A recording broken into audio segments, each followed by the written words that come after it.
अगर आपने अभी भी मेरे से नोटिस किया हो, मैंने क्या बोला कि पहले पार्लियामेंट के अटैक को, पार्लियामेंट की जो इंटरनल सेफ्टी सिक्योरिटी है उसे इवैल्यूएट करना चाहिए।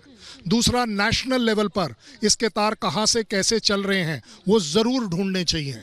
उसके बाद मैंने कहा कि इंटरनेशनल लेवल पर भी आपकी जिम्मेदारी बनती है कि आप इस तरह के इंसिडेंट, जिसमें 13 तारीख एक डिक्लेयर्ड टेररिस्ट ने 13 दिसंबर अगर अनाउंस किया है और उसको अगर यूएस जैसी कंट्री सपोर्ट कर रही है, तो जनाब बाइडेन साहब आप भी तो जिम्मेदार होने चाहिए। आप इंडिया को ब्लेम कर रहे हैं उस टेररिस्ट के सो कॉल्ड प्लानिंग के लिए जो 4 महीने पहले हुई थी, वो आपको याद है। अब हम आपको याद दिला रहे हैं कि ये भी देख लीजिए, 13 दिसंबर आप ही के बाशिंदे ने, जिसको पता नहीं आपको कितना प्यार मोहब्बत उससे हो गई कि उसके ऊपर अगर अटैक हुआ है, किसी ने भी किया है तो वो इंडिया ने किया है। मैं सिर्फ इंडिया इमेज की बात कर रहा हूँ। So that is where I don't think कि किसी भी तरह की पॉलिटिक्स करनी चाहिए।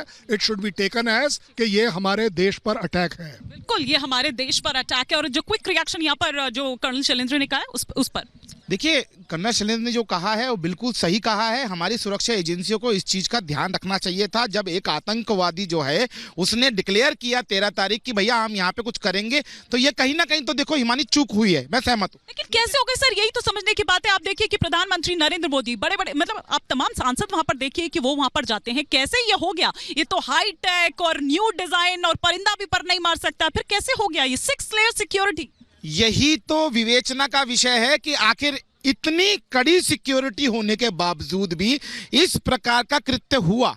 और दूसरी चीज, अभी पंत साहब बोल रहे थे ना, तो मैं कहना चाहता हूं, उन्होंने कहा एनडीए के शासन में ही दोनों काम हुए, तो मैं ये कहना चाहता हूं कि भैया आप अपने शासन में तो उनको पालते पोसते रहते हैं, उनको मीठा खिलाते हैं, बिरयानी खिलाते हैं। एनडीए का जब भी शासन आता है घुस के पीटा जाता है। यही कारण है कि वो किसी ना किसी तरीके से एनडीए के शासन में कोई ना कोई कृत्य करने की तैयारी करते रहते हैं।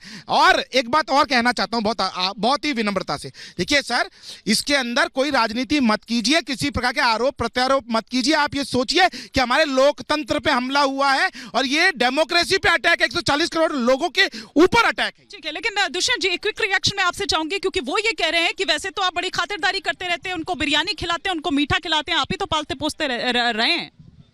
इनका कहने का कि कुछ भी कहते हैं, इनको कोई ज्ञान थोड़ी ना है।